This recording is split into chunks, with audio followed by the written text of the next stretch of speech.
I see you. What's up, Buck?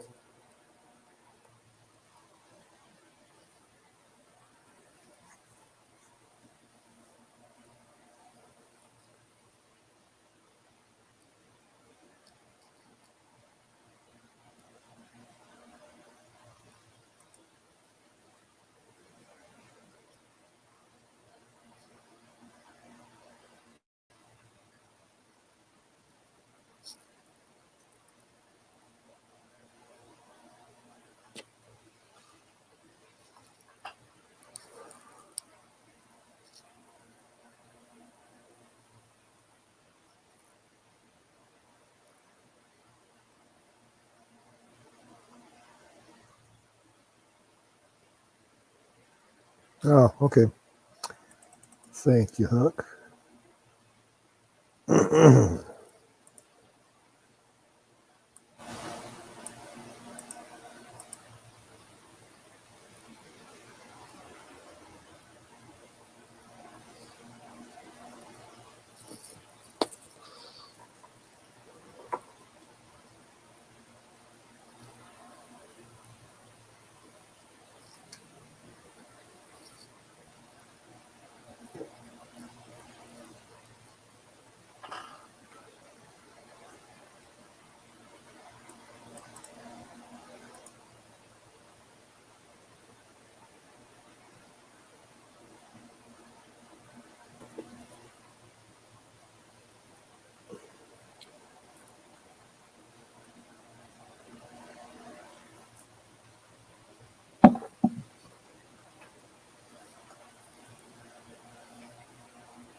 Hey, Mr. Bill. Mr. Zach, how you doing?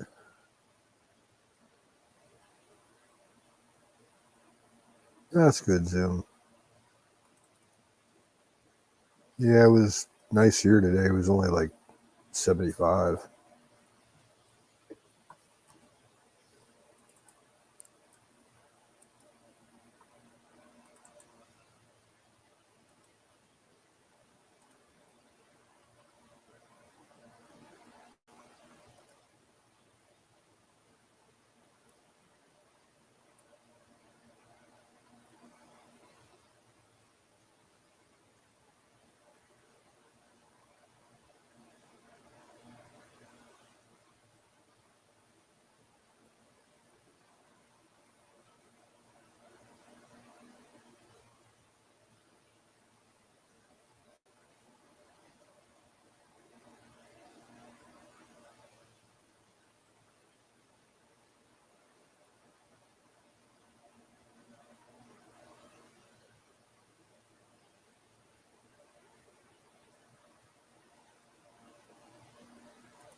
Yeah, it's nice not having to run the AC. I haven't had mine on in over a week.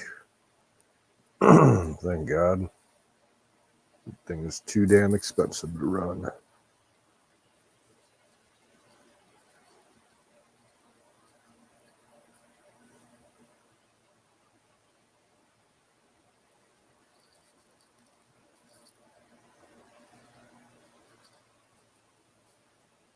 What's with all the hatred, Ragged?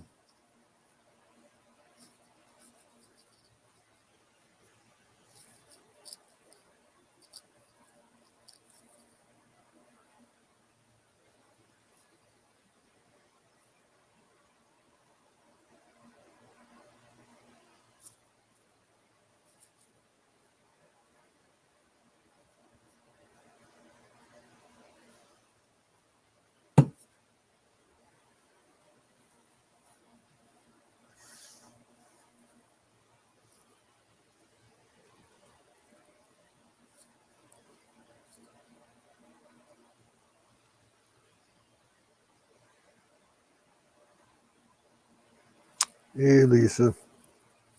How you doing?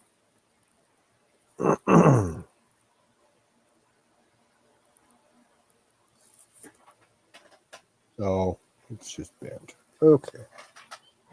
Oh, in that case, you suck turnips.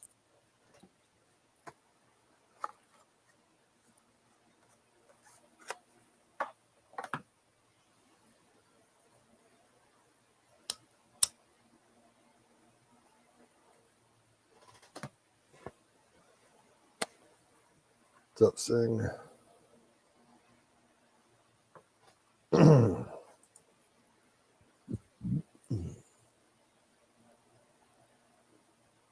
I guess I'm doing all right.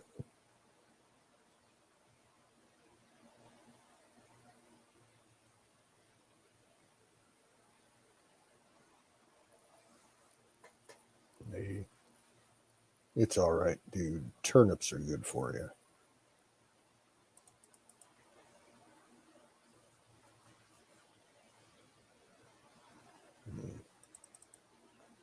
Turnips and parsnips.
I haven't heard anything about a hose pipe ban.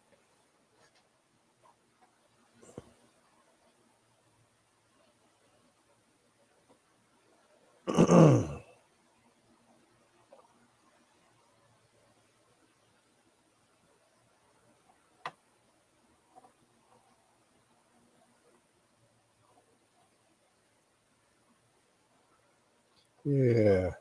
Make bucket brigades like the old days.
That's funny.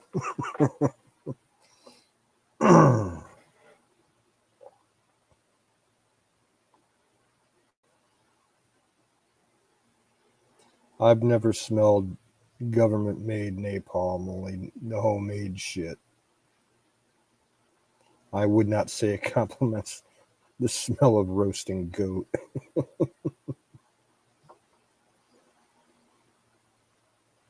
We made homemade napalm in the Boy Scouts with, I think we used diesel. Mix it with a bunch of ivory soap flakes. I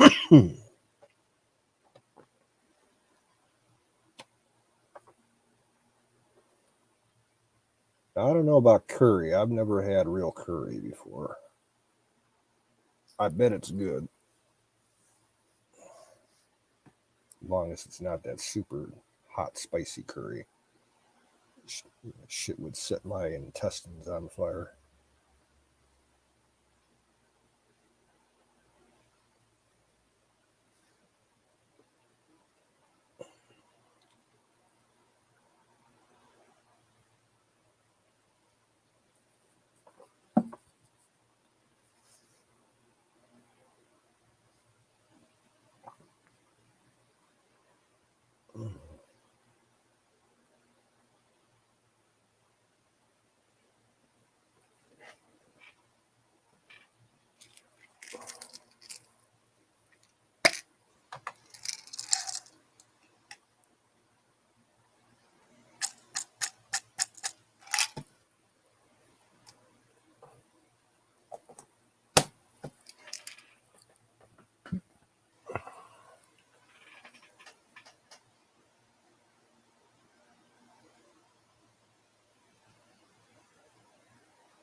You know what also works, Bill?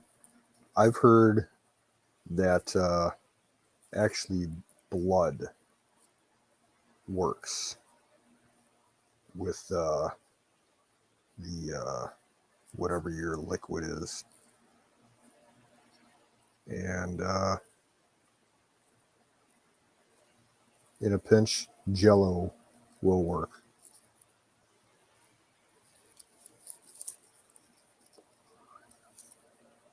Hey, Nightingale, how you doing?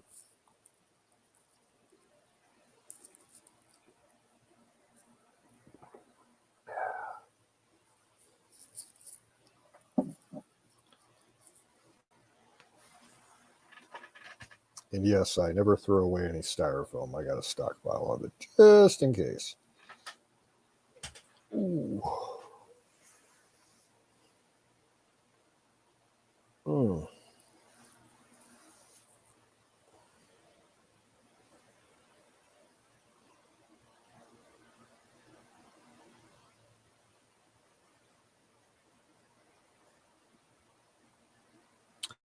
Actually, Huckleberry, I kind of think he's right. Because curry came out of, that's traditionally an Indian food. And I think it was invented by the Brits when India was still part of the empire.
I think Huck needs some black pudding.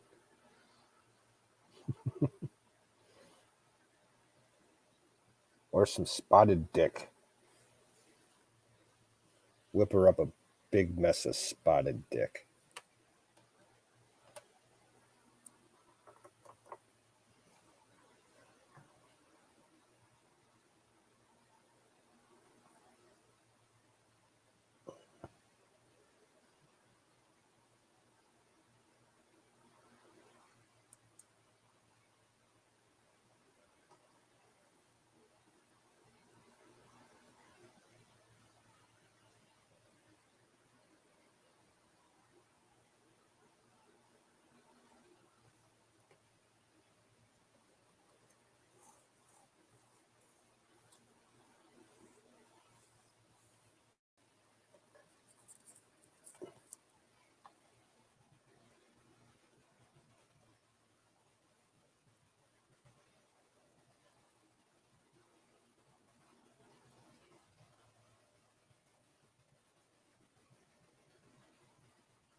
Hey,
what's up, Mr. Don T. Bro?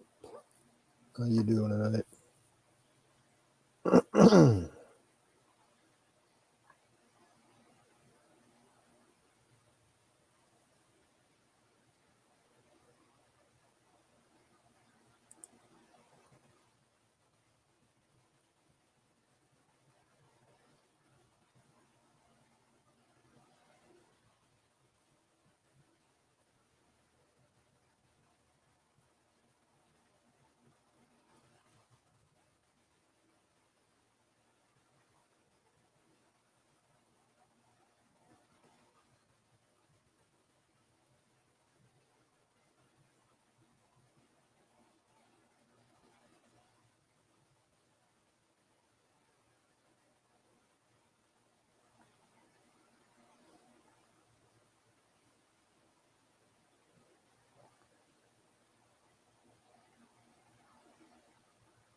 Oh, what's up, Bill?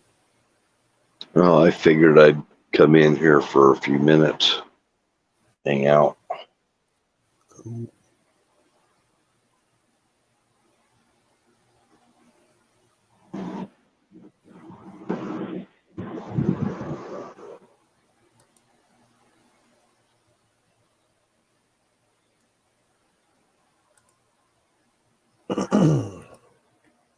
Still getting some rain out there? Yeah, sprinkling on and off.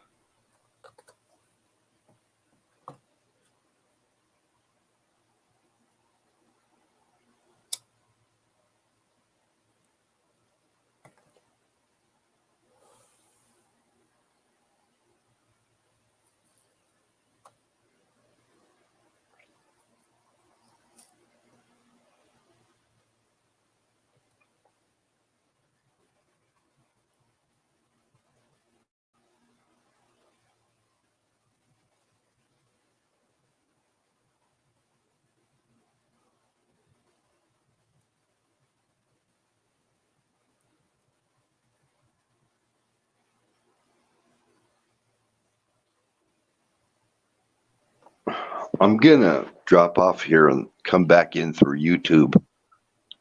Okie doke. Yeah, because I have double.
Let's see if this is any better.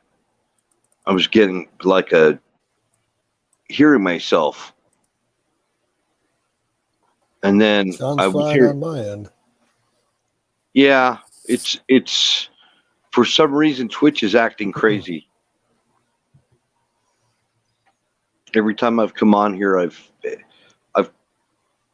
experienced this several times on Twitch from my phone, so I don't know what the problem is. Seems to be okay on YouTube. No different. Well, once you're in StreamYards, you can shut down Twitch. I don't know why I was hearing myself. I'd have a delay, like about 2 seconds, 3 seconds, something like that, and then I'd hear myself. And I couldn't keep track of how to answer you or anything. It was terrible. Hard to explain. It wasn't like an echo, it was like a delay. I see Nightingale. I see Platoon. Okay, I'm looking at the chat while I'm talking to you. Yep.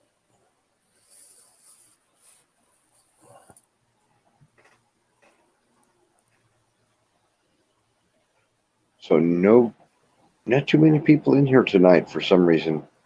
For Friday night, they must be at some other channel or something. Well, let's see. Singularities on YouTube. Nightingale was on YouTube. AZ Infidel was on YouTube. Here comes Don. Do you remember? Did you ever listen to Coast to Coast? Yeah. Do you remember John B. Wells? The name sounds familiar. Got kind of a deep voice. Well, he's on Twitch now. I found him. Yeah, I just followed him. He always talks about good stuff. Guy's a patriot. Been around a long time too. Yeah, I really don't listen to Coast anymore because, well, I used to a lot when Art Bell was still running it, but after he passed away and George Norrie took over, a lot of the subject matter I just stopped caring for. Well, actually, John B. Wells was around when before George Norrie. Yeah, and George Norrie's not terrible. I mean, you know, he's kind of entertaining to listen to, but not anything like Art Bell. Yeah.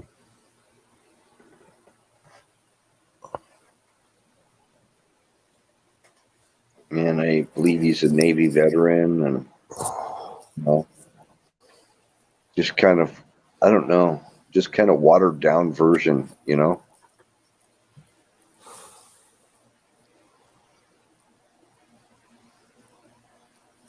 Yeah.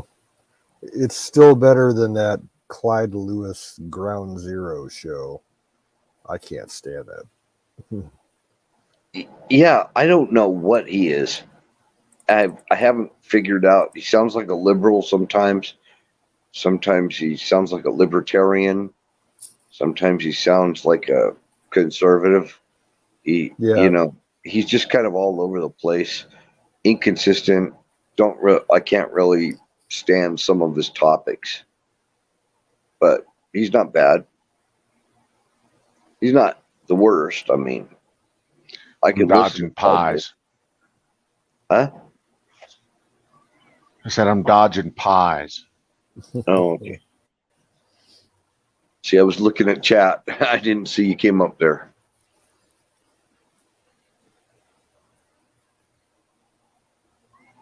Happy Friday evening, gentlemen. How you doing, Don? I'm fresh back from Vegas. Was just back from Vegas at the Black Hat and DEF CON Hacker Convention 2022. Complete with boatloads of swag. I have more T-shirts than Carter has little liver pills. Pens are the next thing. Yeah, I got a ton of pens, tons of pens. Great laptop stickers, you know, connections to people. Let's see what else. A lot of business cards. Yeah, that's about it. It was pretty cool. A lot of good. There's a lot of good expos that go on down there. Yeah, there are. So the Construction Expo is coming up at the end of October. The Construction Expo is the biggest expo that ever comes to Vegas. It literally consumes the entire town. They drag big equipment up in here, you know. This is where like Caterpillar and John Deere and all the rest of those heavy guys come to display their wares.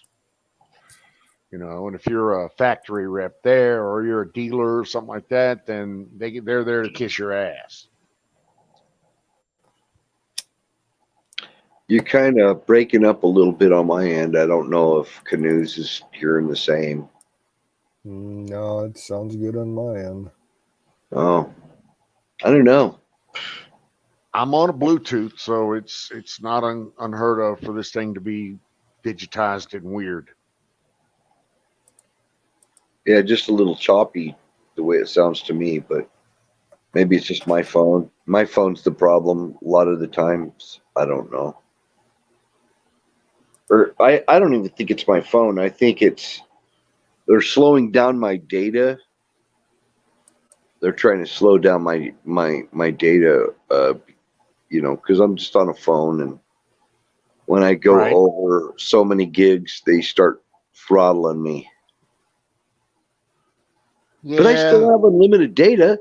It's just that they throttle me. So, I mean, have you seen that? Have you done speed tests? Have you, you know, or are you just guessing?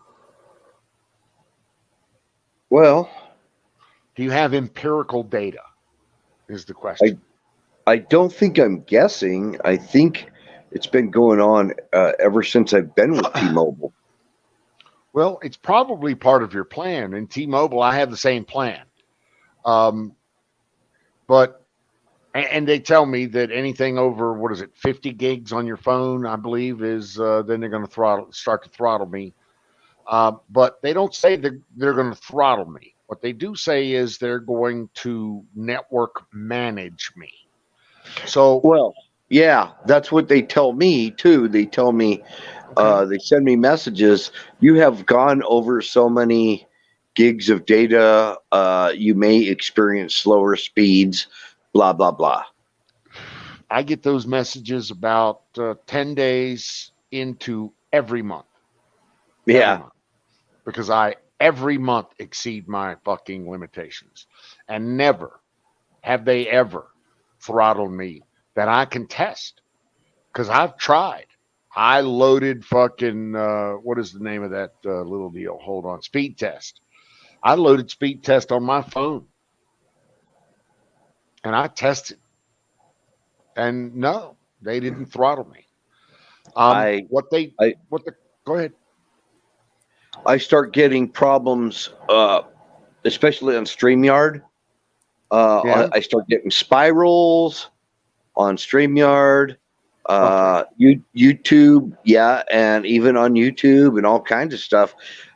I start noticing slower data speeds, and they tell me that I will experience slower data speeds, and I do experience it, Hmm. and I call that throttling. All Maybe, right. Well, that's cool. That's fine. They tell me the same thing, and I never experience slower data speeds. and also they threaten me that I'm not going to get my line kickback. You know, What? I get a line kickback where they kick back a certain amount of money off the bill if I stay under a certain amount of data, Huh. That's funny. I don't have that. and they deprive me of that. That your line has over so many gigs of data usage, and your kickback will not apply for this month. Okay. Well, that could be why you get throttled and I don't, because I don't get a kickback, and they don't expect me to have a little itty bitty line usage. As a matter of fact, every one of my lines generally um, exceeds monthly limitations on a pretty regular basis. I remember when I was in the RV, I was regularly taking 550 to 700 gigs a month across there. 100 gigs. Never, never got a lip, never got a hiccup, never got a, you know, I got wind, I got standard stuff that's standard problems that's going to be a 4G connection. But I pretty religiously got 50 megabytes in the RV, 50 megs down, which was awesome. And I regularly exceeded my caps, and I never got throttled. And That's cool. I mean, if I've been with T-Mobile since 2003, cool, and I they have have a not. multi-line discount thing going on. Oh I hell don't know. yeah, yeah. I got 8 lines. I pay them like $1.55 a month for 8 lines. But yeah, I get a little multi-line discount there. They told me at one time I was buying lines for $10 a pop, and I was, and it was good. Each line for me is about 10 something a month. Yep. I buy the telco for my whole family. So both the nieces, any of the kids, nephews, husbands, wifey, anything that needs a SIM card. Uncle Don, baby. And the area that you live may have something to do with the prices and all that too. It could. Yep. Very much. Very much. And the offers that they have. So dude, I'm pleased with T-Mobile. I've been with them at least about 4 years now. And I'm pleased as punch with them. I really am. They've done everything and then some. When I can get 50 megs of download in the RV going 70 miles an hour down a mountain in the middle of Tennessee, literally in the middle of nowhere, then yeah, that's pretty cool. And I would regularly get that. Back in, let's see, around 2000, I think when I came back to Utah, I signed up with, I think I was on AT&T at the time. And I had self-service with AT&T, and I had it for my daughter and stuff. And I had it for my daughter because I was on the road driving a truck in the early 2000s. And, I wanted to keep my daughter safe, so I got her a phone. I didn't do that for my boys, just for my daughter. I did the same for the nieces. So I bought them phones. I pay for their lines. Why? Because I don't want to hear the fucking excuse, well, my cell service died, or I didn't have service, or something like that. Nope. This thing's in your pocket. When I call, you need to pick it up. If you don't call, if you don't pick it up, and you do regular that way, I'll just turn it off. Well, you're a good uncle. I am a good uncle. I never had an uncle like you. I'm a great uncle. And yes, I will buy your love. I make no bones about that. My family is just freaking more like, get the hell out of my face. No, dude, I'm just like you. I want my nieces to be safe. I want them to make sure, that they've got a line all the time, that there's no question about whether it works or whether it's on some cheese ball second tier or third tier platform, company, plan that doesn't give you access to do anything at any time. No, that's unacceptable. See, I just might as well tell them, I have abandonment issues so that you won't have to. There you go. That's exactly right. That is exactly right. Yep, dude, there's nothing wrong with that. I have abandonment issues, so you don't. It was like I was 18 years old and I was out of my ear, man. No, you're absolutely right. I was working when I was a kid. I literally was a kid when I was working, and I actually started working before they came out with the child protection thing, the child work laws and all that. Watch it, you're going to show how old you are now. Well, we used to work. We used to have to work. Dude, I know. I've had to work the entirety of my entire whole old life. Yes. I mean, they wouldn't let you work, 40-hour week, when you're 10, but I know. I worked 20 hours a week at least when I was 10, at least. I don't know if I did that.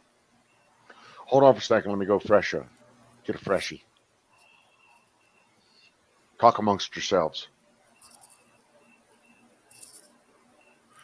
Crazy Canadians. Aren't all Canadians crazy?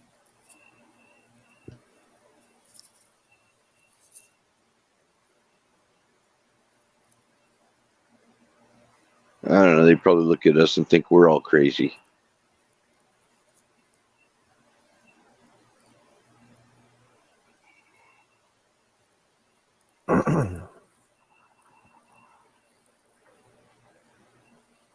I've been actually following a Canadian on YouTube that I discovered earlier this year. He's actually got great content. He does mostly stealth camping videos, and he covers like the whole range of stealth camping, like from different types of locations that you'll have to deal with and what kind of gear you can use and everything. And he's so down to earth and honest about the way he presents it that you can't just help and like sit and binge watch him for a couple of hours, because he's great. If anybody's interested, his channel name on YouTube is Steve Wallace. I think I've seen that. Yeah. Sounds familiar. Yeah. Man, can you hear my cricket serenade out here? Yep. It is just all around me. Crickets everywhere. I was going to say it's either crickets or tree frogs, but I don't think you're in the climate for the frogs. No, we have them. But you got to be like near water for them. Mm-hmm. They don't hang around in the dry areas. We have some, kind of. We have toads. There's toads around. I've found toads in my yard before. Yeah, I got toads all over my place. Find them in the driveway all the time and in the weeds, around the buildings and everything. And they don't bother me a bit. I, avoid, if I can see them before I step on them, I move out of the way so I don't smush them, because they eat lots of bugs. Hey, Dawn, you know where Mesquite is? Mesquite, Nevada? I think he's out of the room. Oh. Yeah, I was going to say over Mesquite, Nevada.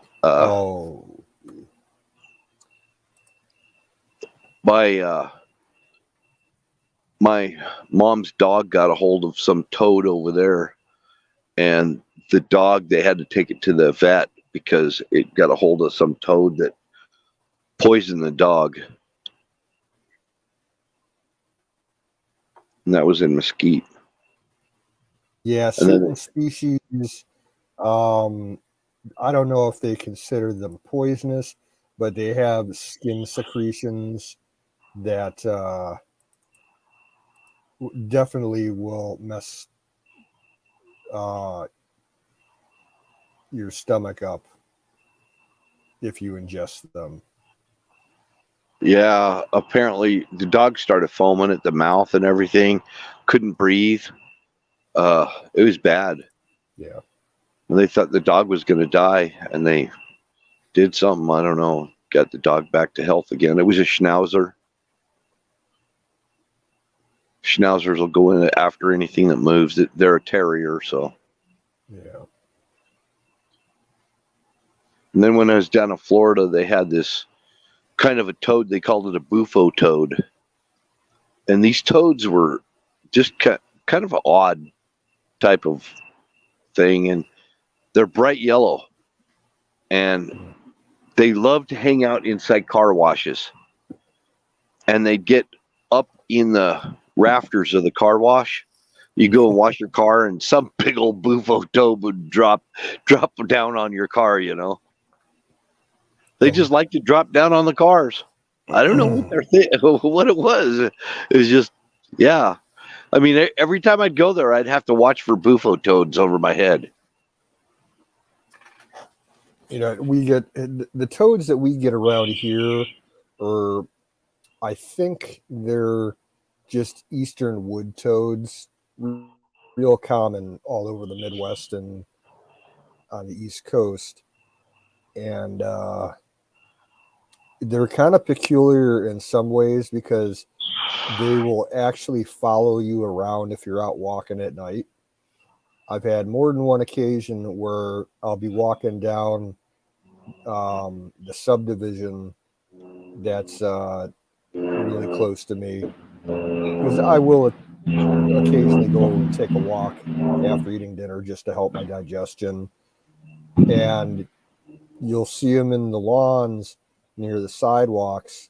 And once they see you walking past, they'll start hopping after you just to keep you company. It's kind of funny. I know what you're talking about. I just had a thought. It's strange for me having a thought. And the thought is maybe they've learned that by kind of following any kind of animal that's walking by, they're going to stir up bugs that they can go after. Yeah, that was kind of my reasoning as well. Yeah. Like walking through grass or something like that. Kicking up little flies and mosquitoes and shit. Yep. It's like, oh, I'll follow him. He's probably going to provide a meal for me, Now, I ran into the same behavior once years ago with a skunk. There was this the town where I went to high school at. There was a subdivision half a block down from me, and I use it as a cutway to get down to other streets where my friends lived. And I'd either be riding my bike or just walking through the development. And for a couple nights in a row, there was a skunk in the neighborhood, and this thing would see me. I'd stay on the right side of the road, and it was on the left side of the road, and it would pace me throughout the entire neighborhood. It wouldn't try to cross the road and get close to me. Otherwise, I would have turned and ran away. But it would just be walking down the one sidewalk, and I'd be walking down the other, and it stopped when I stopped, and it would go when I go. It was like, what the fuck is this thing doing? Well, I used to drive a patrol truck for a security company around a refinery. I was an EMT at a refinery, and EMT security. And so there was this dirt road back west of the refinery, and I go down this dirt road, and I'd see this lady every day with bags of dog and cat food that people would donate to her, and she would feed. There was like an old abandoned farm back there, and the old bleached out barnwood and everything, and she'd come out there and bring these dishes out, these dog dishes and stuff, and fill them up, and the cats and skunks would come from all over the place, even raccoons. And they wouldn't fight with each other. They'd share the same bowls and everything. They'd share the bowls. Yeah. And she would feed, and I donated her a couple of bags of dog food. And I would just park and just watch all these freaking animals. I mean, they just come out. There's all this high grass and stuff around, and they just start coming out of the high grass and the bushes. And man, raccoons, skunks, just stray cats, everything would just come out like herds of them. And they knew she'd come out the same time every day on my shift and feed them. And I'd watch her feed them, and she could walk right around them and everything. The skunks wouldn't spray her, the raccoon, cats, nothing would go after her, because they knew there was food there. Yeah. That's just like when my dad had all the barn cats a few years back before he died.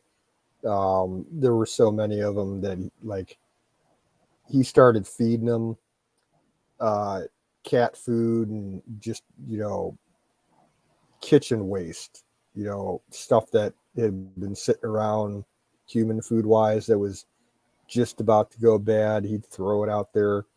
And it was something like, if he had to weigh it out, like say he was putting like at least 5 pounds of food out every night and just setting it in the driveway. And I would come home because I was working the evening shift, and I'd come home at 10 o'clock and be walking up the driveway, and there'd be like 20 cats out there with like 3 or 4 skunks just hanging out and eating, out of the same bowl. Same thing we were talking about. And I had to adjust my approach to the house after I noticed the skunks, because I had to go in through the side door of the garage, and it was close to where they were at, and I didn't want to get sprayed. But yeah, dude, it attracted all those cats, skunks, and then later in the evening, you'd get the raccoons and the possums. And then in the morning, you get the turkey vultures. Yeah. And another weird thing, talking about that, about them all feeding out of the same bowl, a friend of mine told me, he was in the Midwest. I think he was in Kansas or somewhere. And there was like a bad tornado gear. And he was driving along, and he hears this tornado warning and starts seeing a funnel cloud drop down, and he's like, "Oh shit!" and pulls over to the side of the road, and he parks his car down in the ditch and goes into this covert. And while he's in this covert in this tornado, he could hear it. I mean, it sounded like a freight train. And this tornado, because I've been through some tornadoes myself, I know how they sound too. And anyway, he's in there, and he says there was all of a sudden coyotes started coming in there. He said there was coyotes, there was all kinds of animals like skunks and everything. Everybody was minding their own business. They were like, all these animals were in that covert with them, and they were all minding their own business. They were all using that covert for shelter. And he said he just sat there with them, and they're all like on both sides of him. All kinds of animals. He's like, and he was not worried about the animals. He said all these animals were worried about the same thing he was, that tornado. Is that a trip or what? Yeah. Well, we had a period of about a year, going back about 6 or 7 years now, where there was a pack of coyotes that were hanging around the neighborhood, and police started getting reports. Cats and small dogs were turning up missing in the neighborhoods and shit. And one night, my dad went in the barn to go feed the cats, and found what was left of one of the cats on the concrete floor. All that's left was the head and the spine. Ooh. And he come out and show, he's like, "Take a look at this. What do you think it is?" I'm like, "That's a coyote." So I told him, I'm like, because he would just leave.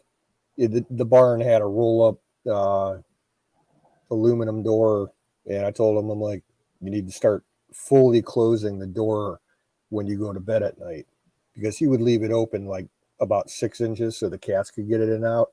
He's like, "Well, what happens if the cat doesn't get to eat?" I'm like, "Then it goes without dinner for the night. Who the fuck cares? It's a barn cat. Like, you don't want to keep attracting coyotes around here." Yeah. But I think there are situations where all of the animals actually will hang out and coexist with each other because of catastrophes and stuff. Oh yeah, yeah, because animals can sense earthquakes and tornadoes and shit like that. They're like, I'm not gonna kill you. I'm not gonna bite you right now. I got to worry about this tornado. You know.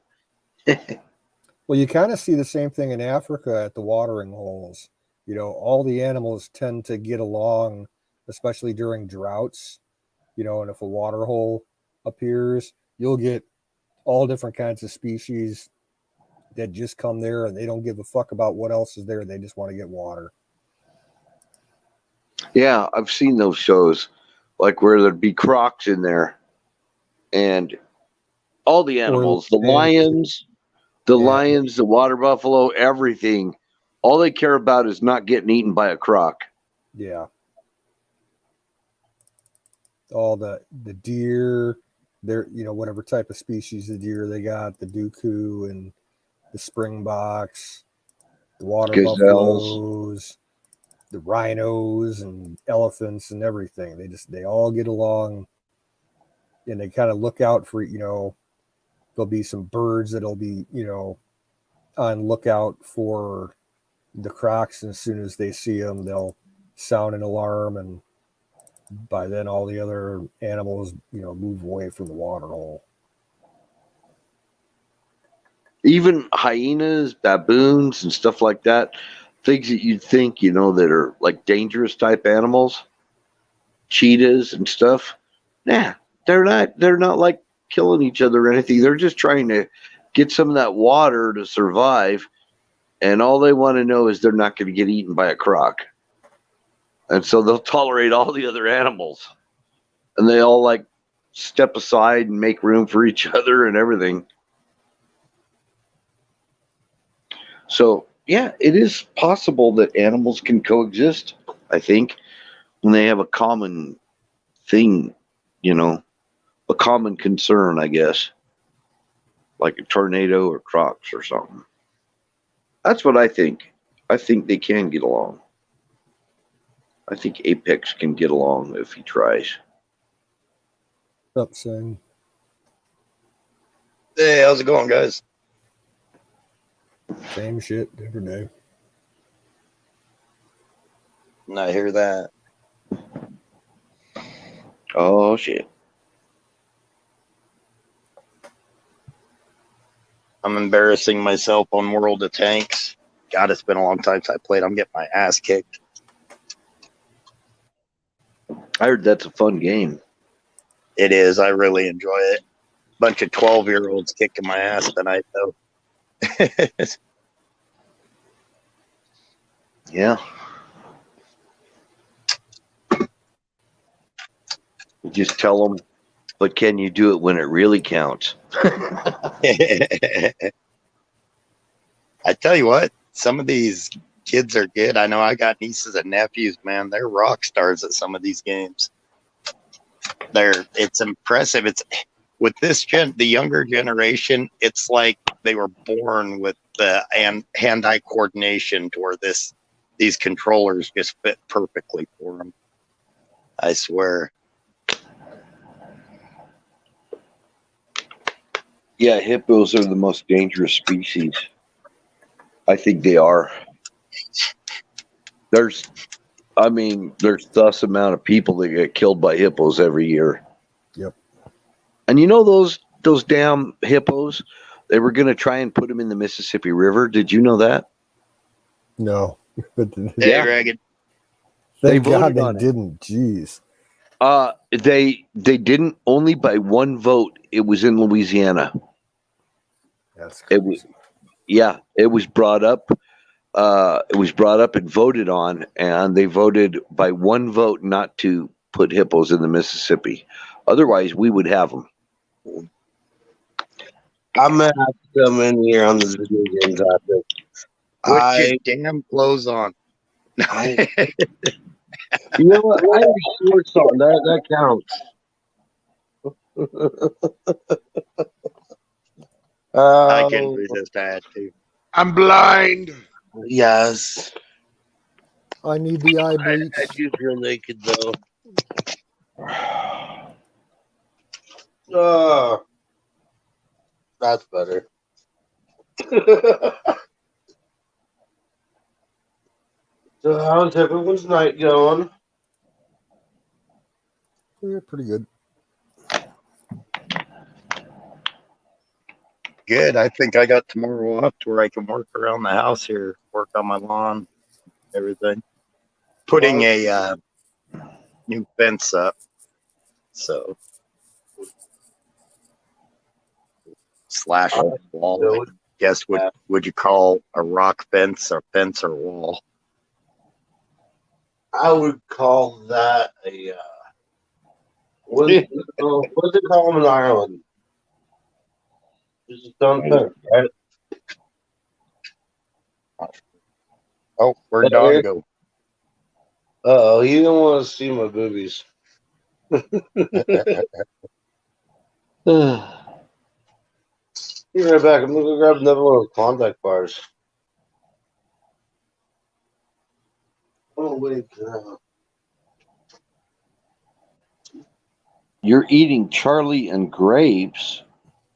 Jeez, Kim. Charlie.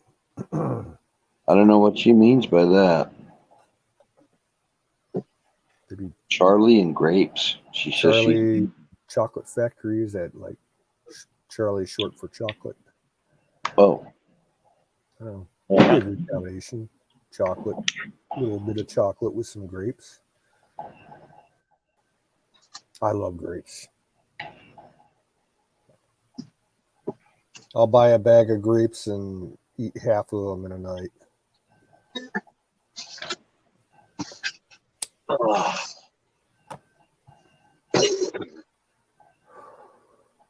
Now, like what you were talking about, Bill, about the hippos, coming close to being in the Mississippi. Did you know that back in the 1800s, during the Indian Wars, that the U.S. Army experimented with using camels for the cavalry troops yes. out in the Southwest? hey Cam. They actually were pretty effective too. Yep. Yep.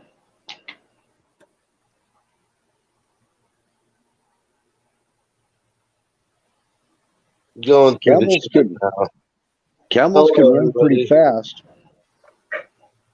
Huckleberry, Kim, Ragged Coin. What's up, everybody? I'm late to that. Camels could be real fast runners, and they're very maneuverable. They turn around really good. You load a lot of gear on them. They don't need a lot of water or feed. They can go for long periods without it. I actually rode one. You know what aren't good animals for turning around and stuff and maneuverability? Donkeys. Donkeys won't turn around for shit, especially if they're in the narrow passage. True story. They actually early cave spelunkers, or I guess explorers, they'd take donkeys down with their equipment, but then they'd have to carve out what are called donkey turnaround spots, where it's just a bowed out section of the path, so that the donkey wouldn't freak out. U.S. Army's camels. The U.S. Army employed a guy who was called High Jolly, and the camels were and High Jolly and the camels were in Quartzsite, Arizona, and that was Quartzsite's original claim to fame. Was that this is where High Jolly brought those camels and trained them for the U.S.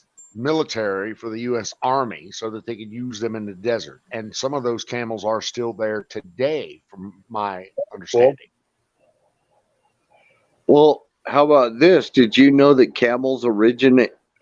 We have fossils of camels that shows that camels are older in North America than they are in in the Middle East. That they were actually one of the early camels were all over North America at one time. That kind of makes sense. Mhm. Because back then you're talking like the Eocene period of time in geology, when like we still had ground sloths and we had mammoth all over the country and everything.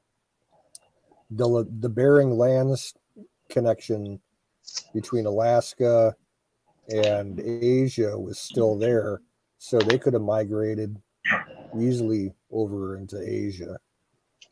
Well, there's an Asian camel. That's the one that's up in Mongolia, and that one is the two hump camel. I can't remember what they call that. Just a camel, I guess. It's the two hump one, and it's actually adapted to colder weather climates, high deserts. I got to touch on Ragged Colin's comment here about the bird. There is a bird that, and I can't remember exactly which one it is, but supposedly is closely related to the raptor, and it's got a little venom thing in its little talon in the feet. And it'll come at you with its feet. It's crazy, but it's poisonous. It's a poisonous bird. And it's, I think, somewhere over in like Australia or New Guinea. New Guinea. Yeah. Yeah, those screw those birds. And they actually job sucks. Actually, their eggs are poisonous too. Really? There's only 2 eggs that come from birds that are poisonous in the entire world, and both species that lay those poison eggs are in New Guinea. Why is everything in that section of the world trying to kill humans? I don't know. Even the humans eat each other. I mean, they were cannibals up until recently, and they say they may still be practicing cannibalism, but they can't prove it. Huh. Yeah, like I read somewhere that back during World War II, we had a couple, like, I guess they called themselves shore watchers, mostly Australians and New Zealanders that would, set up station on all those remote islands out there and keep tabs on the Japanese and radio, their locations to the U.S. And some of them, would take up with the natives to, get food and everything. And I think on more than one account, they ran into cannibalism as late as, World War II. Same thing with the tribes that did the shrunken head shit. That's South America. I think that was in Southeast Asia too. I don't know. I know I've seen The tribes in New Guinea. I've seen real shrunken heads, but I don't think they were human. They used to sell them as souvenirs, and they came out of South America. Chile was one country. There was some natives that lived in Chile that they got the heads from monkeys. Little monkey heads, weren't they? They were monkey heads, and they'd shrink them down and make it look like a human head. Mm-hmm. And leave a little tuft of hair on the top of them, and they'd sew the mouth and the eyes shut. And they'd shrink it somehow by heat over a fire or whatever. Not sure exactly how they did it. But it was a cool thing. There was people that would hang these little shrunken heads from their rearview mirror in their hot rods. Mm-hmm. Back in the 60s. It was a big thing. And then they banned it for import. They wouldn't let them import them anymore. It wasn't necessarily a foxtail, but when I had an antenna on my Jeep, I had a squirrel tail on the antenna. Does Oh yeah. No, but yeah, I mean, I zipped out a squirrel tail to my antenna. I had a rabbit's Yeah, foot and you have the keychain. rest of the skin like half rotting away in your trunk. No, no. Yeah, because I kept when I was fishing around for my gear in your truck, I kept coming across it. Oh, that was a rabbit fur.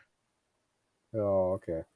Yeah, Something yeah. No, that nasty one. with That's a fur was rabbit back fur. there. Yeah, that one had been professionally tanned. I sewed two of them together, two different did two different types of gray, a darker and a lighter.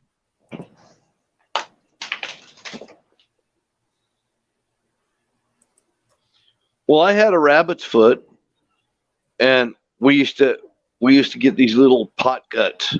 They'd run out in the middle of the road, and then when you hit them, run over them, they pop. They're kind of like a chipmunk or something. And then we'd shoot them with our pellet guns and make little keychain or make hat bands for our cowboy hats out of their tails. Nice. There's not enough on them to get any meat or anything off of them, but we sure get a bunch of tails, enough to make a hat band. Cool looking hat band.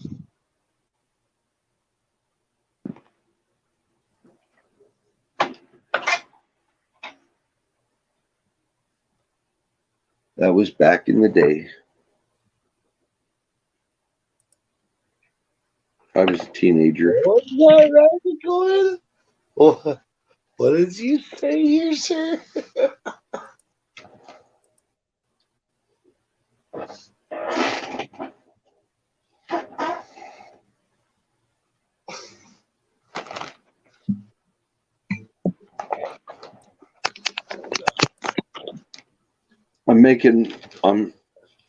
I started making my own cigarettes. See, that's the cheaper way of going. Yeah, I just get pipe tobacco, and sometimes I'll get cigarette tobacco, but same thing. It's like way cheaper. Cigarettes have gone through the roof. They just raised them another $1 last week. It went up another $1. So, and I got sick of those little flavored cigars like Whiz Smokes.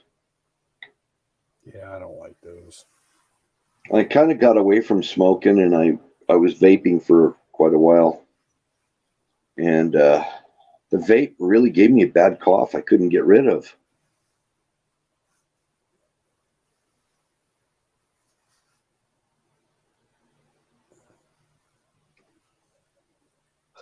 Yeah, the Huckleberry, that's what I read. Ragged's just in a dirty mood tonight.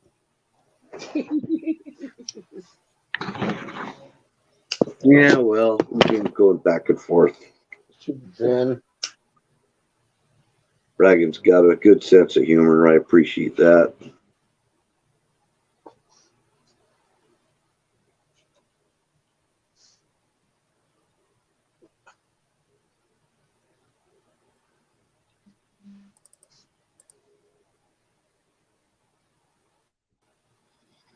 We might as well laugh. I mean, yeah. It's funny. It's this job at Qdoba is kind of like the nation currently falling the fuck apart. Try to focus on fun and positive things. Right. But I'm trying to do that. I really am. I'm putting in a lot of effort. It's hard sometimes because there's so much negativity around us. It's kind of hard to stay positive. Yeah. Sometimes. Not always, but sometimes it is. It's hard to stay positive. Hey, Nightingale. Have a good night. Thanks for dropping by. Good night, Nightingale. Appreciate you. I have a stream to show off. Check this out. Check that rock out.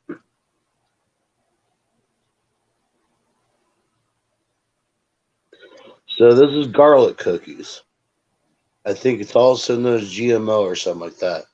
Apparently the THC rating on this is 28 to 33%, and it's got 3% CBD in it. It's nutty. This is like the freaking probably some of the best weed I've ever smoked. Have you heard of CBDA? CBDA. CBDA.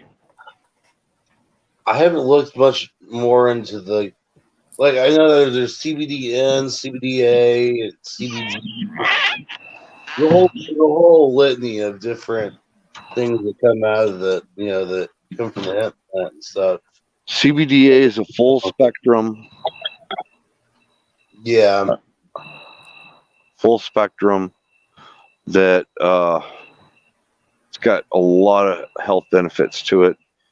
Something about I don't know, the frequency of the plant itself is retained in the CBD. Some kind of hype about that. Hey, speak of the devil, Hawk is in here. Hey, buddy. Long time no see. Well, I'm really trashed right now. I'm so tired is what I'm meaning. Yeah. Because I get up very early, 5 o'clock every morning. And it's kind of hard for me to stay up any longer. It's 11:19 my time, and it's really late for me. But I had to come up and hang out with Canoes. I saw him sitting on the stream all by himself and was like, that ain't right. I got to come up there. I Good night, Huckleberry. Have a good. We'll catch you later. G13 with Trainwreck. That sounds like a delicious cross. So I'm going to pop into the chat and hang out for a little bit before I go to sleep here. Good to see you, Apex Canoes. Right on the money. It is 1:20 in the morning. So fire in the fucking bowl. Yeah, fire in the fucking bowl.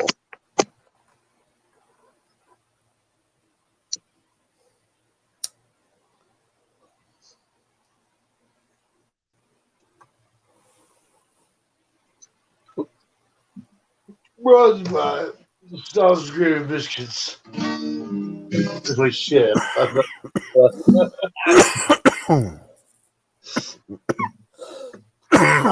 Pretty good excuse to bring the guitar out, but I done fucked up the theme song already.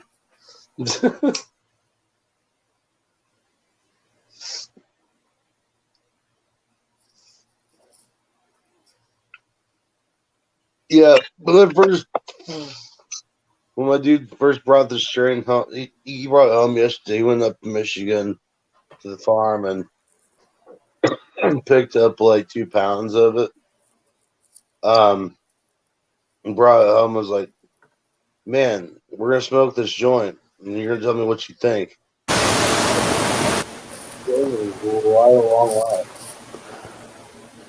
What just exploded? No, I just heard a weird noise. Oh. Is that me? It must have been. Gotta be. Oh. Yeah. My dogs are being weird. It's probably one of them moaning at me. They logged me off. They hopped up and smacked my phone with their paw, and it took me off. That's funny.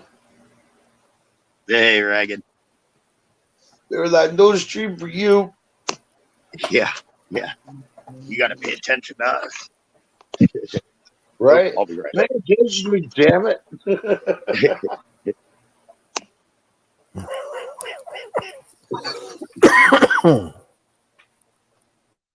Wow.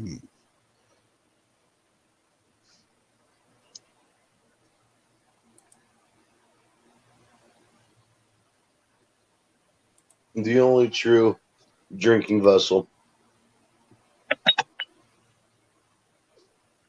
Was it a glass flask? No, it's a ball jar.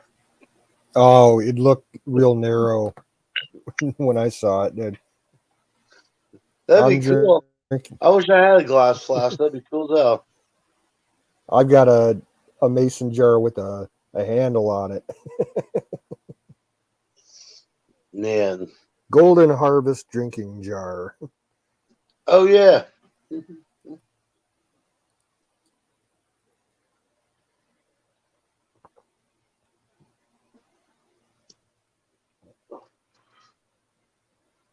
So I finally did that 23andMe thing. See how far back my history goes. I apparently have Viking blood in me, like actual true Viking blood. Mm. It gives me a reason to do my Viking braids now.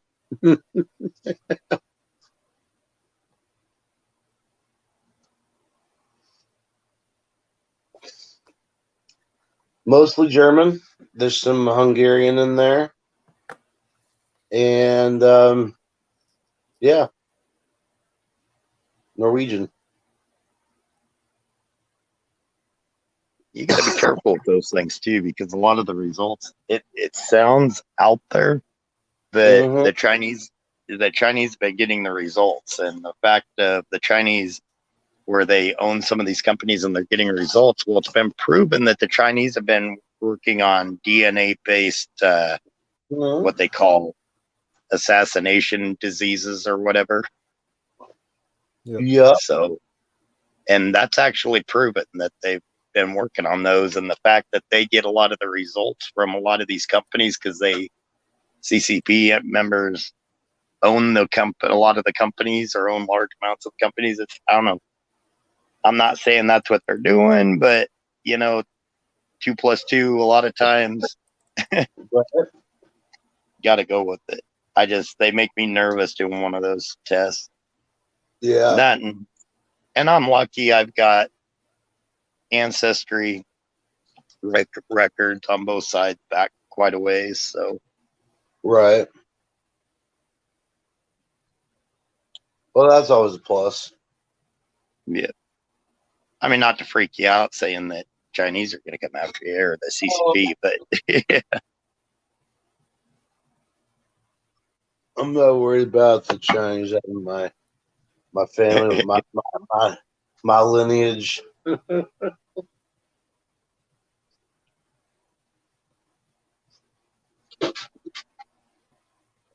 Just know I think them my dog counter- just knocked them over.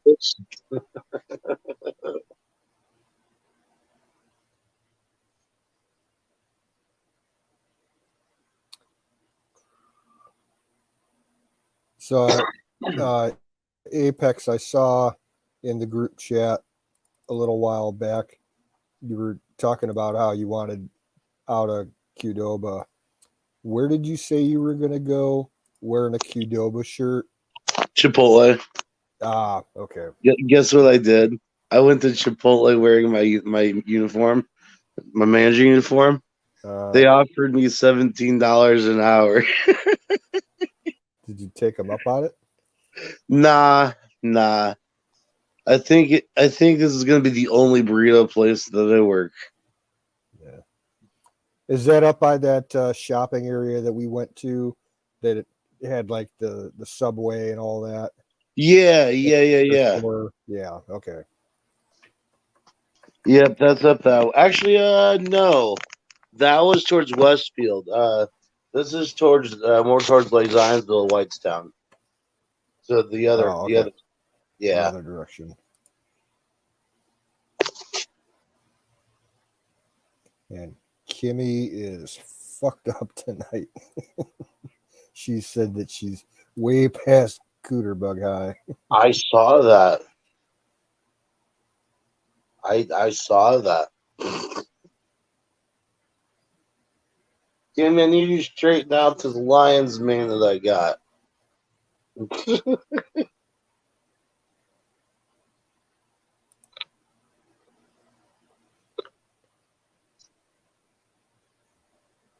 Oh man.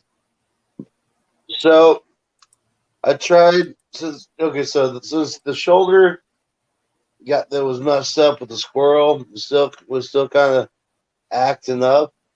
I thought it was a brilliant idea to try to one arm a 50-pound bag of beans the other day. Now this arm's messed up. This shoulder. It's rough, bro. It's rough. Like literally, like both arms are now to the point where I feel the same stretching equally on both sides. The same little pops and creaks in the shoulder. Oh man, it sucks. Start doing some lat lifts, working on your lats. Yeah, and that's actually what I've been doing here lately. That is a lot of freaking push-ups. Yeah, I there's no way I doubt I'll ever be able to lift 50 pounds with my left arm anymore. Yeah. I'll tell you, it sucks. Like for a while Well, there. it's like directional too, though. Like I could probably lift a 50-pound bag of cat food with Right. my left arm, but only if I'm holding it low. There's no way I could take that weight off the ground and lift it to say my shoulder height. I would probably destroy whatever's left of my arm. Right.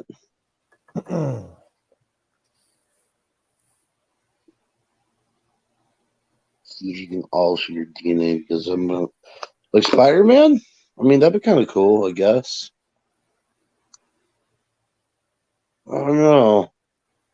I think I'd want like active like camouflage, like where my skin would just turn like a mirror and just bend light around it. Yeah, That'd be kind like you're like a human Indominus Rex. Yeah, exactly. That'd be cool as hell. Chameleon DNA. No, if I could change anything, like semi superpower stuff, I want the ability to change my own gravity at will. Your own gravity at will. So that would be good. I could just start out walking and build up some speed, and I could say jump over a house or something, or jump up That onto would the be top of so a tree. cool. Yeah, I've dreamt about that crap since I I was have a kid. too. Like reoccurring dreams of being able to jump into trees and jump over houses and buildings and shit. There's supposedly some meaning behind dreams like that, but I can't remember what it is.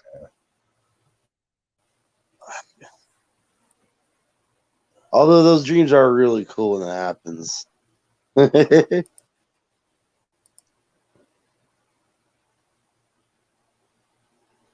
Lately, my dreams include running through the woods and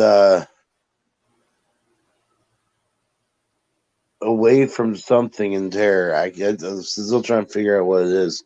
It's been like a nightly dream thing that I have, but I keep waking up in cold sweats and it's bad.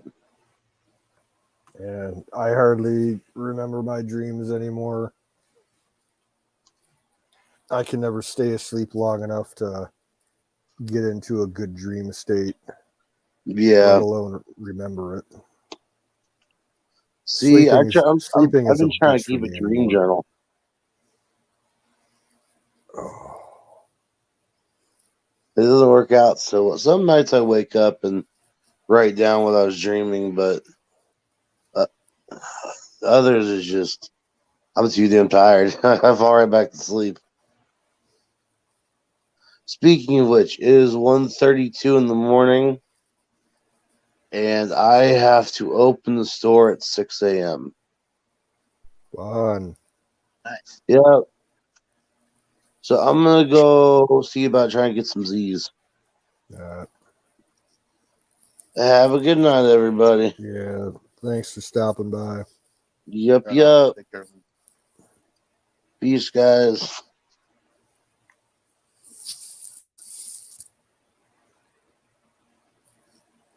I don't have anything terribly profound to discuss this evening. Yeah, same here. One of those days. I started the stream pretty much not with any specific topic in mind. Yep.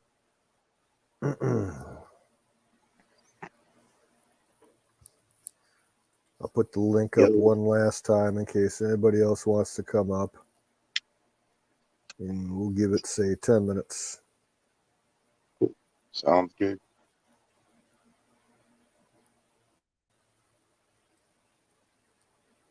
Somebody, that was quick. Oh, Don, how's it going?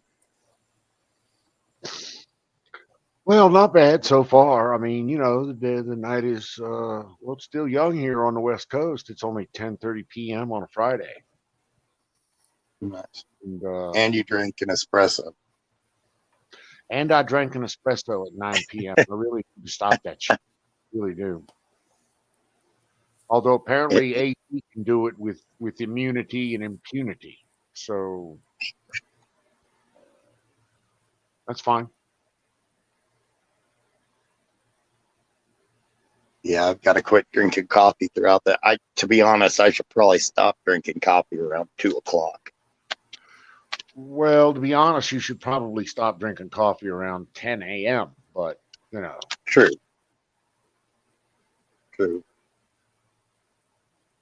My grunting biggest on stage. I'm sorry. Go ahead. Oh no, I was just gonna say my biggest problem is I quit drinking soda pop. So for taste, I drink coffee. I'll have a Gatorade every so often or whatever, but I haven't had a soda pop for drink a lot of bottled water, but haven't had a soda pop for probably 3 years now. Soda pop. Okay. That Pepsi, Coke. Yeah. I'm familiar. I'm not a complete idiot.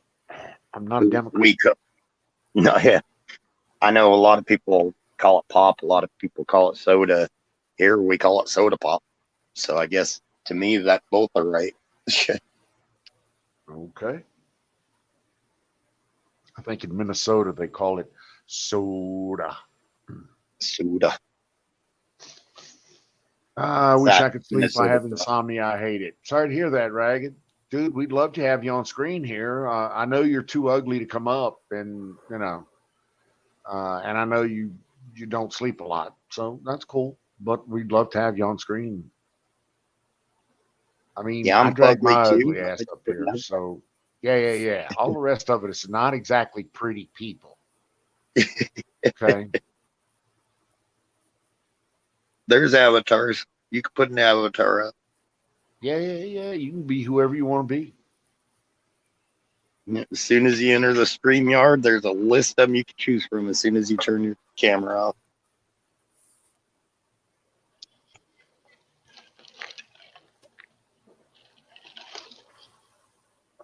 Oh, I got a question for you, Don. Considering you said you were just in Vegas this weekend or the last couple of days, I was looking into some Vegas information earlier today. When the fuck did they change the name of the airport there? From McCarran to Harry Reid. Yeah. Right after Harry Reid died. Okay. So to be clear, I don't know who uses, somebody I'm sure uses Harry Reid, but the sign out front of the airport on the entrance, welcome to McCarran Airport. It does not that's say what I've welcome always to, known it as. It doesn't say welcome to Harry Reid Airport, but if you look at it in Google Maps, any kind of automated solution, it's all Harry Reid Airport. So Yeah, that threw me off today. It's The like, locals will Harry- they probably changed it because they're all pissed about the wheeling and dealing he is doing with private or public land. He was selling off public land to different countries. So they're probably pissed off at him. Well, let's see. Harry Reid, people in Las Vegas love Harry Reid. Uh, He's kind of a conservative. He was kind of a conservative Democrat. Still liberal, but Second Amendment freak. And he brought the pork home to Vegas. And anybody could, when you can bring the pork home, then they love you. yep. So I Harry didn't know that's is where he was from. probably one of the principal guys to expand Las Vegas Airport, McCarran National Airport, into Harry Reid International Airport. Okay. Federal money is what does that. And Harry was a senator, you know that. So he brought home the bacon to Las Vegas. As much as Las Vegas is kind of a purple state, Las Vegas is kind of is very, well, not very blue, but blue, but not as blue as it has been. And the rest of the state is red. And the state is moving red. It's just a matter of how many more checks they're going to ask me to write before we get to actual redness. They keep promising me that shit. Anyway. Yeah, Vegas flooded, baby. We lost 2 cars, but we didn't lose any people. It was cool. And it took about 15 minutes for the water to subside.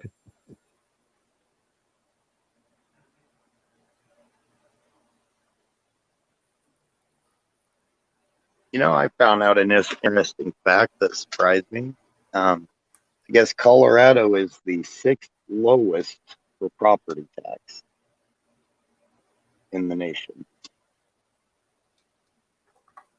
That kind of surprised me. Colorado was low, in the bottom half of anything on taxes. Because I know our income tax, they make up for it. Dude, I know what it feels like to live in a medium to high taxation state. You always feel like you're getting bent over and raped.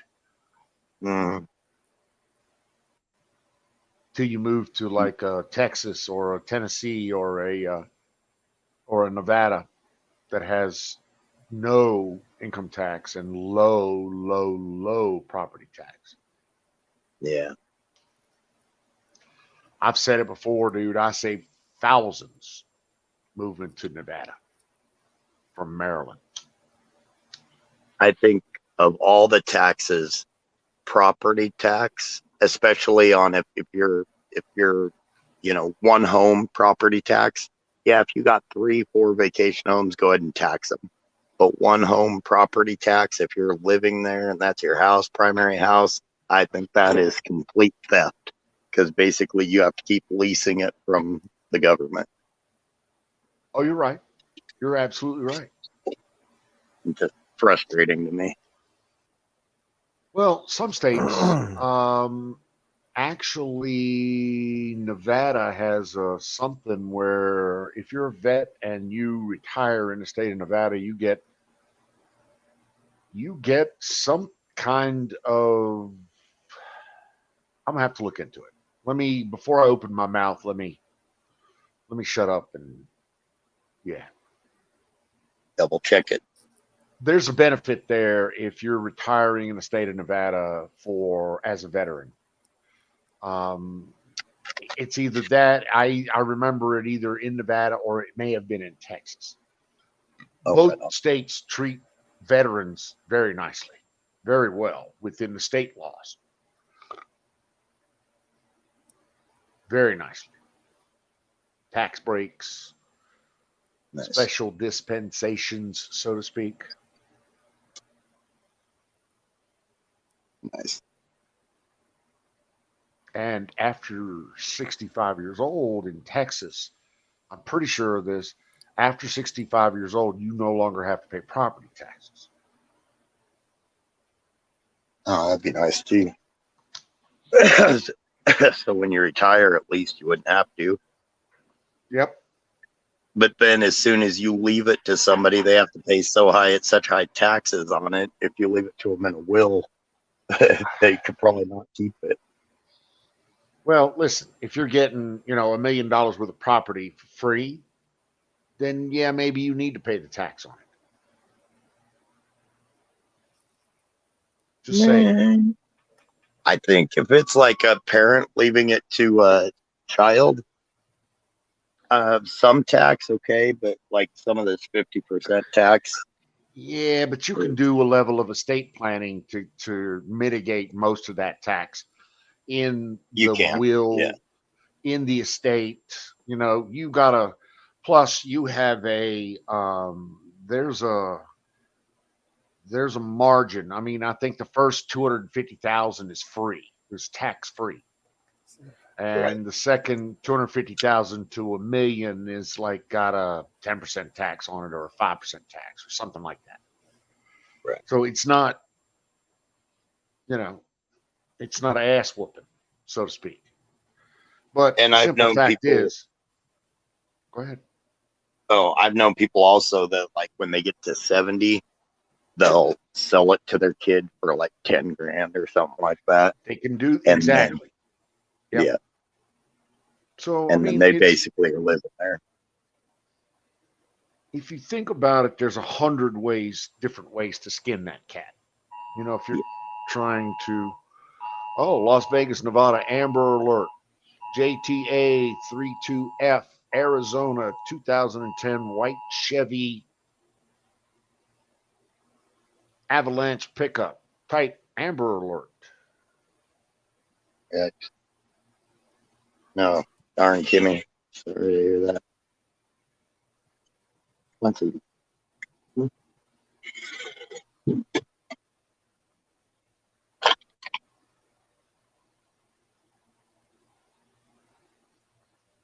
But Big hugs yeah, for Kimmy. Big Yeah. hugs for Kimmy. Yep. Amber Alert. Amber. look at it this way: they're going to have 81,000 or 87,000, whatever it is, 80-some thousand new IRS agents. Yeah, Yeah, you I'm could excited. explain to me there are not 87,000 millionaires in the States, are there? I hope so. I don't know. Yeah, I could be wrong. But yeah, Man, you could be hopeful. How many millionaires in the United States? I'm sure Google knows that. yeah. Let me reach over and ask him real quick.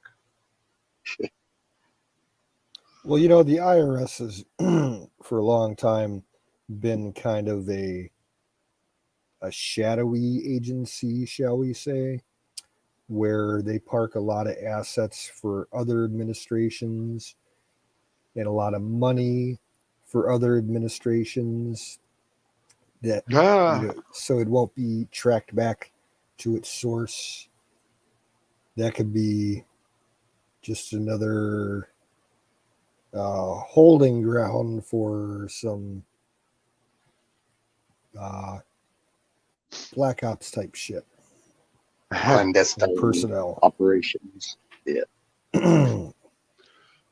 So the number of U.S. millionaires grew from 6.6 million in 2020 to 7.5 million in 2021, reflecting a 13.5% increase, according to Capgemini's World Wealth Report 2022. Wow. 6.6 million, 7.5 million millionaires. Wow. Now, see, I know some people that are considered millionaires, but they've gotten like $1 million plus in assets, but they don't have a lot of people. It's just like Elon Musk. I tell everybody, they're like, well, he's the richest man in the world. I was like, yeah, but cash on hand, he doesn't have $256 billion cash on hand. He has a crap load of assets now. Hey, But am I the only one hearing him garbled? No, sounds fine to me. Okay, could be me then. is this Sorry, better? go ahead. Oh, but yeah, that everybody, so many people think that Elon Musk has like $256 billion in cash. It's like, no, that's assets, that's everything. So I've got to explain that to people. You'd think they would know, but because it seems like common sense to the rest of us, but a lot of people don't understand that. You must spend a lot of time explaining stuff to people. Oh, I do. See, I can't. I don't have the time for that, nor the patience. I just don't. That's when my LTS kicks in.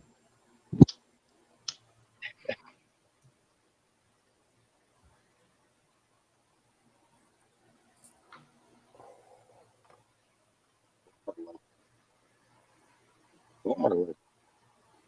The hell's a Homer list? You mean it's homeless? No. Who's homeless? I don't know. He's just making a random reference. Oh. Tell that to the homeless. Oh, what did we say to the homeless? What did we say? Get a job. That's what I always tell the homeless. Yep. I don't have much. I mean, I don't have much sympathy for the homeless. I will not give them money. I'll give money to the Salvation Army around Christmas time to help out, with their missions and everything, but I don't give money directly to the homeless. The millionaires. The So ragged let me in ask the you this, U.S. Greg. right now. Are you think there's more homeless in the United States or millionaires in the United States?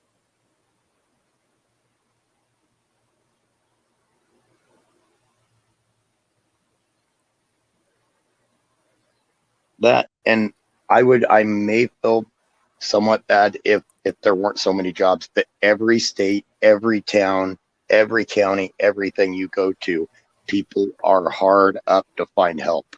They want help so bad they cannot find people to fill jobs. So there are a lot of jobs out there.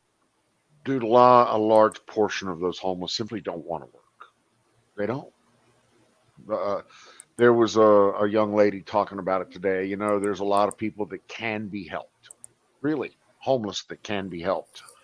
They have mental problems. They have bed problems. They just need to find a bed, find a fucking shelter. They have mental problems. The state can help them with mental problems. But there's a group of them that just want to be on the street. And they say, we're here, we're staying, we're going to defecate on the fucking corner, and there's not a damn thing you can do about it. Right. And those people, there's no helping them. All you got from that is locking them up.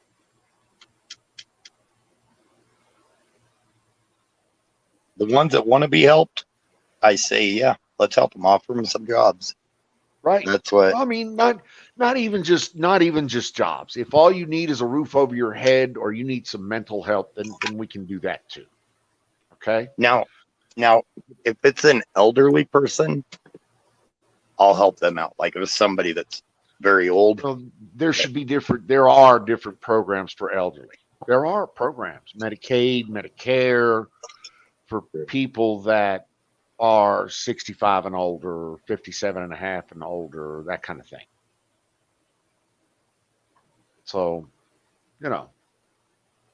Yeah, sometimes though, the back to rent. I think we let our elderly down. I really do. In some ways, we keep borrowing from Medicaid and stuff that when you got to figure somebody that's 65, 70, when they were younger and working, they were always told that Medicare is the way to go. Medicare is the way to go. It wasn't until the late 90s that people started really pushing, private retirements and stuff, saying that you need to do this, you need to do that. A lot of them thought, Social Security and and stuff like that was the way to go, and that would be the retirement. Shit, we borrowed against that so many times, though. And this new bill they passed is borrowing from Social Security. Yeah. I don't know if you guys You're caught absolutely that right. little tidbit in the report when you read it, but yeah, I couldn't believe it. I'm barely going to see any cash that I put in it, honestly. Right now, the current generations are supporting the previous generations because they've taken so much out of it. There's just not much left in there. Well, it's always been like that. It's always been the current generation is supporting the previous generation. But the current generation percentage of support has always been much, much, much higher. Right. So the currently, as in now, percentage is like down to less than 3% of the workforce is the workforce is contributing less than 3% to Social Security, and so Social Security is having to call upon the trust fund to fund its debts, to fund its responsibilities, to send checks out, basically. And that can only last, they say, until 2035. Yeah. At that point, it'll stop. So, but it used to be that, the guys, the current guys that were funding, the older guys' retirements, the current guys were funding it at 50%, 60%, 70% levels, 100%, 110% levels when the getting's good, that kind of thing. But now it's way, way down. Why? People ain't working. It's really just that simple. Right. Ragged, and I know that people dispute this all the time, but it's actually very common that a lot of the illegal immigrants we get are some of them camped in those tents on the streets. The reason you don't have a severe problem is because you guys got an ocean around you. So whether that's popular to say or not, that a lot of those are. And like Don said, a lot of them are just people that just don't want to work. It's unfortunate. And there are a lot of psychological problems that we need to do better here at treating. But, you put the government in control of anything, it seems like they screw it up.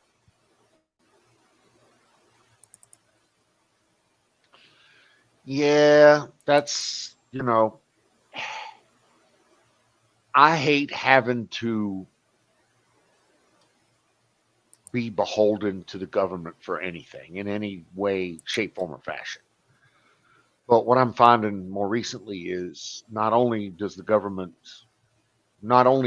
the past, the government didn't give a fuck about me, but at least the government was staffed with people who could articulate the words to say, Mr. Don, we don't give a fuck about you.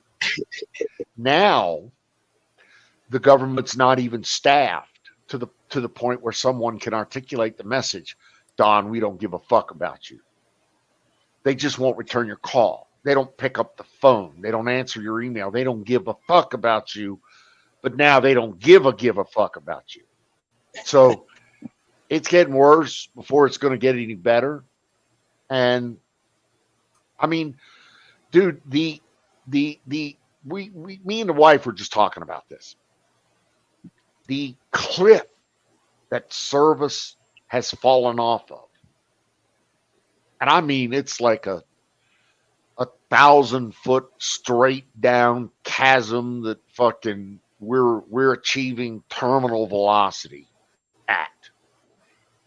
And the impact is going to be just one big red bloody splatter, if you know what I mean, onto jagged rocks at the bottom of a 1,000-foot chasm. So my point is real simple. We're fucked And we're just now beginning to feel fucked. Does that make sense? I got you. I still think there's a chance to turn it around. It's going to be hard. It ain't going to be easy. But yeah, if we get, yeah. I fear we will never see the day of the level of service that I used to enjoy. Really. I'm fearful of that. Yep. Because at one time there was a level of service that didn't cost a testicle in the United States that you could get on just about anything. Now you can't even get it, no matter how much you pay for it. Right. You just can't. It's not there. It's not available. Excuse me. So I mean, I'll shut up. I'm just an old guy fucking venting on a Friday night to a bunch of old younger guys. So there. And Ragged, you're just an old guy. We pay the French billions, but they still let them come back through the fucking. Don't they though? They let them in the goddamn tunnel. Dude, Mexico gets a lot of money, and I'm not talking about trade. Mexico gets a lot of money, assistance basically from the U.S. And there, you want to talk about billions. Mexico gets a lot of money from the U.S. just basically handed over to them every year, and it's literally yearly, and they still let them pass through. So, although the people there were hollering pretty darn good when Trump wasn't allowing them through and they had to do the remain in Mexico, then all of a sudden the people in Mexico are like, screw this, we don't want them here. Well, I mean, when they started doing the remain in Mexico, then they wouldn't let them in the other end of Mexico, in the southern end of Mexico. They closed the door. Yep, and they put their friggin' military down there. Yeah, they did. Yeah, they did. Because previously, oh yeah, you can march through here and make a big spectacle of yourself. And Trump said, well, if you want to do that, then you feed them. Yep. All of a sudden, Mexico was like, well, maybe not. And the thing is, I didn't know about the first country provisions in immigration. I didn't know about that, but the first country they go through, and then the second country, if they're denied, then they go through the countries. If they're democracies, they've got to actually go through. They can't be denied. That's the thing. If they're going to achieve, and here's the thing, if they achieve refugee status in the United States, then they can also achieve, then they should and will achieve refugee status in Mexico. And Mexico's their first country. So that's who's got to pick them up. Yep. So you can't just, set up a corridor there and let them pass through Mexico without get refugee status. If they don't get refugee status, then, okay, we'll just throw them in jail. Right. Anyway. Or bus them through. I mean, God, they had friggin' buses there busing through. Yeah, there's a big pissing contest between Texas and Washington, D.C. and New York. Yeah, I was just going to mention that. New York's complaining that, this is just un-American to send them up here. And that New York mayor had the balls to, on live TV, say that Texas should handle their own problems and not send their problems here. Yes, sir. What yes, sir. That is either stupidity or some big balls to say something. It's just stupidity is all it is. It's just blatant fucking arrogance and stupidity is all it is. Yep. And remember when oh god dang, the governor of Texas, Abbott, right? Yeah. When Abbott was asking for the National Guard and the Democrats flipped out, and now what is Washington D.C. and New York doing? They're National begging for. Guard, baby. Yep. I get a kick out of that. It's like, you hypocrites. But the more they speak about these things, the worse they look. So it's like, yep, just keep opening your mouth. All right, fellas, I'm gonna drop out for the night. I still gotta eat something before I get the Actually, sack. I got to crash too. If you want to shut her down, I'm okay with that. You good with that, Dom?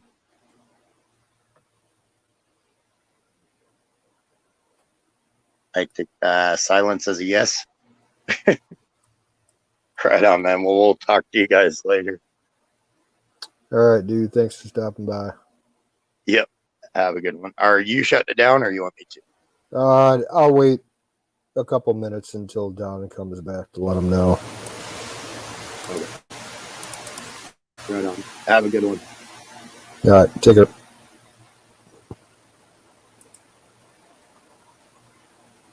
Sorry about that, sir. Yeah, it's good. Yeah, go ahead and shut it down. I went off camera for a second. I heard you. Yeah, go ahead and shut it down. And night all. Tell everybody, Ragged, it's all good. Huck, it's all good. All you lurky McLurk heads out there, you bunch of lurkers in Twitter. So all right, guys, take care. See you soon. Thank Peace you, out. Canoes. Yep. Appreciate it, sir. Catch you later. Yep.